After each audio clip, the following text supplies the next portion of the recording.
RPF का तरफ से 2250 का वैकेंसीज का नोटिफिकेशन निकला है। उनका कुछ डिटेल्स देखेंगे। खास करके एक्स सर्विसमैन के लिए 10% का इसमें रिजर्वेशन दिया गया और वुमेंस के लिए 15% और SC/ST के, और इसमें क्वालिफिकेशन देखिएगा। SI के लिए ग्रेजुएशन, कांस्टेबल के लिए 10th का क्वालिफिकेशन मांगा गया है। इनका जो मिनिमम एज है 18 से लेके 25 के बीच में इनका एज होना चाहिए। SC/ST OBC और जम्मू एंड कश्मीर लद्दाख का कुछ लोगों के लिए कुछ रिलैक्सेशंस दिया हुआ है और साथ साथ में एक्स सर्विसमैन के लिए भी रिलैक्सेशन दिया गया है। उनका जो सर्विस किया था सर्विस प्लस 3 इयर्स को प्लस करना होगा और ये सारा का सारा अपना एज से माइनस करने के बाद जो एज आता है वो 18 से लेके 25 के बीच में होना चाहिए, तभी इसके लिए एलिजिबल होता है। उसके बाद फिजिकल का भी मेजरमेंट्स होता है।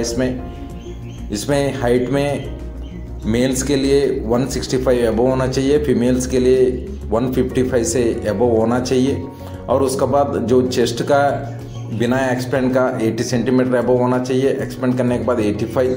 इसी हिसाब से फीमेल्स के लिए भी इसमें दिया गया है। उसके अलावा CBT टेस्ट में देखिएगा इनका जो सब्जेक्ट्स है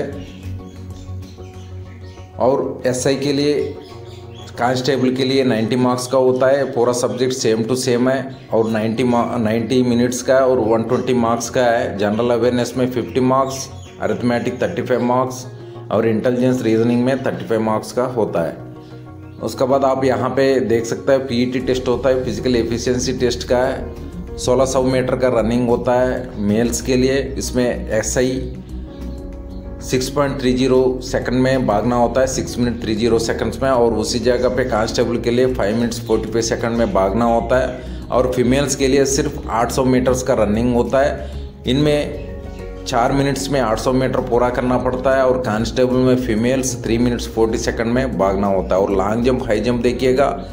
सब इंस्पेक्टर के लिए 12 फीट लॉन्ग जंप और 3 फीट 9 इंच का हाई जंप होता है और फीमेल्स के लिए 9 फीट लॉन्ग जंप, 3 फीट का हाई जंप होता है। कांस्टेबल के लिए 14 फीट्स लॉन्ग जंप और 4 फीट का हाई जंप होता है और फीमेल्स में 9 फीट का लॉन्ग जंप, 3 फीट का हाई जंप होता है। उसके बाद ये सारा का सारा फेस ख़त्म होने के बाद CBT टेस्ट, उसके बाद फिजिकल का होने के बाद इसका डॉक्यूमेंट्स का वेरिफिकेशन होता है। इस तरफ से इनका पास ये डॉक्यूमेंट्स होना जरूरी होता है। मेट्रिकुलेशन सर्टिफिकेट, उसके बाद SC/ST कैंडिडेट के लिए इनका जो कैस्ट सर्टिफिकेट ज़रूरत है। उसके बाद एक्स सर्विसमैन के लिए डिस्चार्ज सर्टिफिकेट और PPO होना जरूरी है और 2 copies of photographs pass photos होना जरूरी है। और NOC सर्टिफिकेट, जो लोग ऑलरेडी सरकारी नौकरी कर रहे हैं उनके लिए NOC सर्टिफिकेट का ज़रूरत है और डोमिसाइल सर्टिफिकेट जिसका रेजिडेंस का सर्टिफिकेट ज़रूरत है उनको रखना जरूरी है।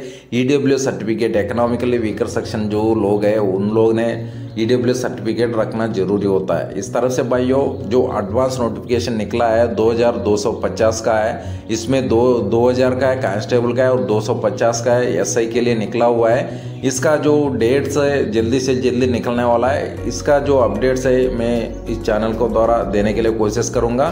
भाइयों ये वीडियो इन्फॉर्मेटिव लगा तो जरूर लाइक, शेयर एंड सब्सक्राइब कीजिएगा। चैनल को सब्सक्राइब कीजिएगा। जय हिंद, जय भारत।